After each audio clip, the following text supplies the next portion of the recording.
Hi all, நான் உங்கள் விஜிஆர்வி. இன்றைக்கி விஜிஆர்வி டைரியில் பார்க்க போகிறது 3 கேரளைட்ஸ் இறந்த ஒரு மர்மமான ஒரு சம்பவத்தை பற்றி தான். ஸோ இன்றைக்கி உலகம் முழுவதும் பரபரப்பாக பேசிக்கிட்டு இருக்காங்க அந்த மூணு கேரளைட்ஸ் இறந்ததை. அந்த 3 பேர் ஒரு ஏலியன் அப்படிங்கிற ஒரு ஃபேக்டரையும் கனெக்ட் பண்ணி இந்த 3 பேரோட இறப்பில் மர்மம் இருக்குது அப்படின்னு எல்லாருமே பேசுகிறாங்க. ஸோ இதை பற்றின ஸ்டோரி லைன் தான் நான் உங்களுக்கு சொல்ல போகிறேன். மார்ச் 28 அருணாச்சல பிரதேசத்தில் ஒரு ஹோட்டலுக்கு ஒரு 3 பேர் தங்க வராங்க. ஹஸ்பண்ட் அண்ட் ஒய்ஃப் கூட இன்னொரு பொண்ணு. அவங்க என்ன சொல்கிறாங்க, இது எங்களோட பொண்ணு அப்படின்னு சொல்கிறாங்க.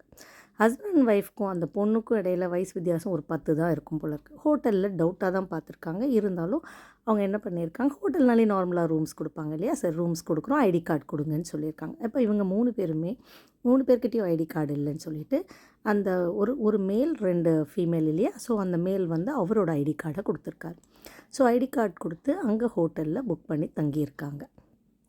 ஸோ இதுக்கிடையில் கேரளாவில் ஒரு அப்பா அவர் தன்னோட பொண்ணை காணும்னு சொல்லிட்டு போலீஸில் கம்ப்ளைண்ட் கொடுக்குறாரு. ஸோ அவர் போலீஸில் என்ன சொல்கிறாரு, என் பொண்ணுக்கு கிட்டத்தட்ட ஒரு 28 வயசு ஆகுது. அந்த பொண்ணுக்கு இப்போ அடுத்த வாரத்தில் கல்யாணம், என் பொண்ணை காணும் அப்படின்னு போலீஸில் கம்ப்ளைண்ட் கொடுக்குறாரு.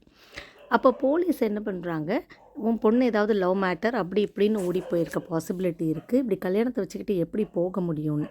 இவர் சொல்கிறார், அப்படியெல்லாம் கிடையாது, என் பொண்ணை காணும்னு. இப்போ இந்த 2 இன்சிடெண்ட்டையும் நம்மளால் கனெக்ட் பண்ணி பார்த்தா, அருணாச்சல பிரதேசத்தில் ரூம் எடுத்திருக்கிற அந்த 3 பேரில் ஒரு பொண்ணு இதோ இப்போ காணாமல் போனதாக சொல்கிற அந்த பொண்ணு தான். ஸோ இப்போ அந்த 3 பேர் அங்கே தங்கி இருக்காங்க. அப்போ ஏப்ரல் 1 அன்னைக்கு அந்த ரூமுக்கு என்ன கால்ஸ் போனாலும் அங்கேருந்து பதில் இல்லை. மற்ற 2 நாள் 28லேருந்து 29லாம் 3 பேருமா வெளியில் போயிட்டு வந்திருக்காங்க, எல்லா இடத்துக்கும் போயிட்டுருக்காங்க. ஏப்ரல் 1க்கு அப்புறம் அவங்க யாருமே அந்த இடத்த விட்டு வெளியிலே வரலை.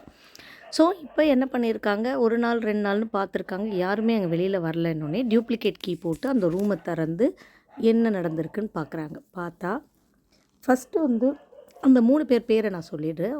அந்த மேல் அந்த ஆண் பேர் நவீன், அவங்களோட ஒய்ஃப் தேவி, 3வது பொண்ணு ஆர்யா. அந்த பொண்ணுக்கு தான் கல்யாணம், அந்த பொண்ணை தான் காணும்னு சொல்லிகிட்டு இருக்கா அந்த பொண்ணு. இவங்க 3 பேர் தான் இப்போ அந்த ஹோட்டல் ரூமில் இருக்காங்க.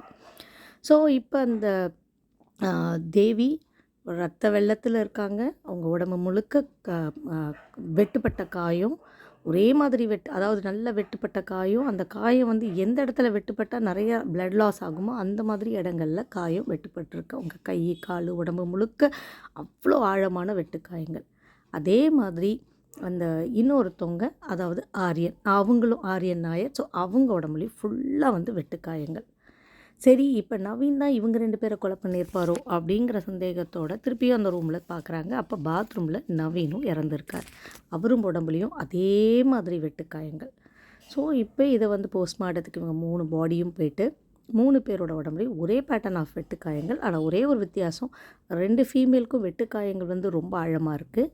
அந்த மேல் நவீன் இருக்கார் இல்லையா, அவருக்கு மட்டும் வெட்டுக்காயங்கள் ரொம்ப ஆழமாக இல்லை. அவ்வளோதான் வித்தியாசமே ஒழிய எல்லா இடத்தோட வெட்டுக்காயங்களும் எங்கே வெட்டினா அதிக ரத்தப்போக்கு வருமோ அந்த மாதிரியான வெட்டுக்காயங்களாக இருக்குது. ஸோ 3 பேருமே அப்படியே ரத்த வெள்ளத்தில் தான் மிதந்திருக்காங்க. ஸோ இப்போ என்ன ஆகுது, போலீஸ் இந்த கேஸ் எடுத்து என்ன அப்படின்னு பார்க்க ஆரம்பிச்சிருக்காங்க. அப்போ இவங்க என்ன பண்ணியிருக்காங்க, நவீனோட லேப்டாப் அங்கே இருந்திருக்கு. அந்த நவீனோட லேப்டாப் எடுத்து பார்க்கும்போது தான் அவங்களுக்கு நிறைய விஷயங்கள் புரிய ஆரம்பிக்குது.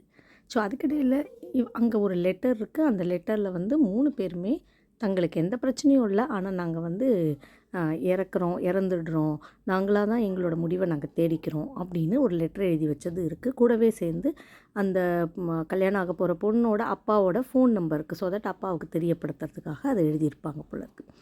அப்புறம் நவீனோட லேப்டாப்பை பார்க்குறாங்க. லேப்டாப்குள்ளே போனால் தான் ஒரே அதிர்ச்சி மேலே அதிர்ச்சியாக இருக்குது.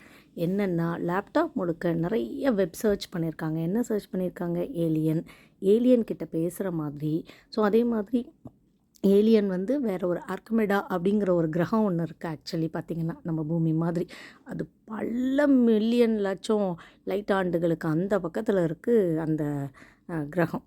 ஸோ அந்த கிரகத்தில் வந்து அங்கே ஏலியன் இருக்கிறதாவும், அந்த ஏலியன் இருக்கிற அந்த கிரகத்துக்கு போகலாம் அப்படிங்கிற மாதிரி யாரும் இவங்கக்கிட்ட பேசின மாதிரியெல்லாம் இன்ஃபர்மேஷன் அதில் இருக்குது. நிறைய ஏலியன் ஃபோட்டோஸ், நிறைய கான்வர்சேஷன்ஸு, நிறைய சேட் பண்ணது, நிறைய இவங்களுக்கு மெயில்ஸ் வந்திருக்கு. இது எல்லாமே இருக்குது. ஸோ அந்த இன்னொரு பொண்ணோட லேப்டாப்லேயும் இதே மாதிரி விஷயங்கள் 3 பேரோடதுலேயும் இதே பேட்டர்னில் தான் இருக்குது. ஸோ இது என்னென்னா, இவங்க ஏதோ ஒரு டார்க் வெப்குள்ளே போயிட்டு அங்கே யாரோ வந்து மீத்தி அப்படிங்கிற அந்த ஏலியன் பேரை வந்து ஏலியன் பேரை வந்து மீத்தின்னு எழுதி வச்சுருக்காங்க. ஸோ அந்த மீத்தியோட இமேஜஸ்லாம் இருக்குது. ஸோ மீத்திங்கிற பேரில் இங்கேருந்து ஏர்த்துலேருந்து அங்கே போயிடலாம் அப்படிங்கிற மாதிரியும், மறு உலகம், இறந்த பிறகு என்ன நடக்குது, இறந்த பிறகு திருப்பி உயிர் எப்படி வருது, அந்த மாதிரி நிறைய விஷயங்கள் வந்து அந்த சேட் மெசேஜஸ்லேயும் அவங்க ப்ரௌஸ் பண்ண மெசேஜஸ்லேயும் நிறைய விஷயங்கள் இருக்குது. இதுலேருந்து என்ன தெரியுதுன்னா, இவங்க ஏதோ ஒரு டார்க் வெப்குள்ளே போய் நிறைய விஷயங்களை இவங்க சர்ச் பண்ண மாதிரி இருக்குது. இப்போ நம்ம நார்மலாக பார்க்குறது எல்லாமே இட்ஸ் நார்மல் சர்ஃபேஸ் வெப்புன்னு சொல்லுவோம். ஸோ கூகுள் சர்ச் இன்ஜினில் நீங்கள் கீவேர்ட் கொடுத்தீங்கன்னா நிறைய பேஜஸ் காமிக்கும், அந்த பேஜஸ் பார்க்குறோம். ஸோ அடுத்த வெப் என்னென்னா, கம்பெனிஸ் அவங்களோட ஆர்கனைசேஷன் டீட்டெயில்ஸ்லாம் வச்சுருக்கிறது டீப் வெப்புன்னு சொல்லுவாங்க. ஸோ அந்த வெப்னா ஒரு ஆர்கனைசேஷனோ இல்லை பேங்க்கோ அவங்களோட கஸ்டமர் டீட்டெயில்ஸ் இதெல்லாம் வச்சுருக்கிறது டீப் வெப். அது கூகுள் சர்ச் இன்ஜினில் போட்டிங்கன்னா வராது. அதை விட அடுத்த லெவல் வந்து டார்க் வெப். அது வந்து பயங்கர க்ரைம் சீன்ஸ் நடக்கிற ஒரு ஜோன். அது ஆக்சுவலி பார்த்திங்கன்னா நிறைய சர்வர்ஸ், நிறைய ப்ரைவேட் சர்வர்ஸ், ப்ராக்ஸிஸ்னு ஏகத்துக்கு இருக்கும். ஸோ அது உள்ளே வந்து நிறைய ஒரு வடிவு செய்யாது அந்த ஸ்மக்லிங் அது இதுன்னு இருக்கிற எல்லா under ground operations, under ground தப்பான விஷயங்கள் அத்தனையுமே அந்த டார்க் வெப்பில் இருக்கும். ஸோ இந்த மாதிரி ஏதோ ஒரு டார்க் வெப் இதில் தான் இவங்க வந்து ஏதோ கனெக்ட் ஆகிட்டு இருந்திருப்பாங்க. இது மூலமாக யாரோ வந்து மேத்தி ஏலியன்கிற மாதிரி இவங்கக்கிட்ட பேசி இவங்க மைண்டை மாற்றி இது பண்ணியிருக்காங்களா அப்படிங்கிறதும் தெரியல. இவங்க ரூமில் வந்து நிறைய ஊசிகள், மணிகள், அந்த மாதிரி கொஞ்சம் அந்த பிளாக் மேஜிக் இந்த மாதிரி விஷயமும் அந்த அருணாச்சல பிரதேசம் அந்த ஹோட்டல் ரூமில் கிடச்சிருக்கு. ஸோ ஆக மொத்தம் பார்த்திங்கன்னா, இவங்க ஏதோ ஒரு டார்க் வெப் எலமெண்ட்டும் இதுக்குள்ளே இருக்கிற மாதிரி இருக்குது. பிளாக் மேஜிக் இருக்கானும் தெரியல. ஆக மொத்தம் இல்லை நவீன் வந்து தன்னை இந்த மாதிரி அவரே வந்து ஒரு கற்பனையாக இந்த மாதிரி மேத்தி ஏலியன் சொல்லி மற்ற 2 பேரை கன்வின்ஸ் பண்ணி மறுபிறவி அப்படிங்கிற மாதிரி எதாவது போனாங்களாங்கிறதும் தெரியல. ஸோ இன்னமும் இது மர்மமாக தான் இருக்குது.